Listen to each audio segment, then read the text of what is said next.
இறையாட்சி உங்கள் நடுவே செயல்படுகிறது. தெய்வமே, மது ஆட்சியில் நாங்கள் என்றும் இணைந்திருக்க விரும்புகிறோம். மது ஆட்சி அன்பின் ஆட்சி, சமாதானத்தின் ஆட்சி, இறை ஆசிரியின் ஆட்சி, மன்னிப்பின் ஆட்சி. மது ஆட்சியில் நீய விருப்பத்தோடு வந்தார்கள். பாவிகளாக வந்தார்கள், புனிதத்துவம் பெற்றுக்கொண்டார்கள். நோயோடு வந்தார்கள், சுகத்தை அடைந்து கொண்டார்கள். பேயோடு வந்தார்கள், விடுதலையை பெற்றுக்கொண்டார்கள். பசியோடு வந்தார்கள், வயிறு நிறைய உணவை பெற்றுக்கொண்டார்கள். மரித்து போனார்கள், புதிய உயிரை பெற்றுக்கொண்டார்கள்.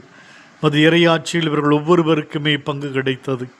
உலகாட்சி இவர்களை உதாசீனப்படுத்தியது, வேண்டாம் என்று ஒதுக்கி வைத்தது, பாரபட்சம் காட்டியது, அவமதித்தது. ஆனாலும் அது இறையாட்சி இவர்கள் மாண்போடும் மதிப்போடும் வாழ வைத்தது. இவர்களின் தேவைகளை உடனடியாக நிறைவேற்றியது, சொந்த குழந்தைகளாக பாவித்தது. ஆண்டவரே, எங்களுக்கும் மது இறை ஆட்சியில் பங்கு கொடுத்தருளும் சுவாமி.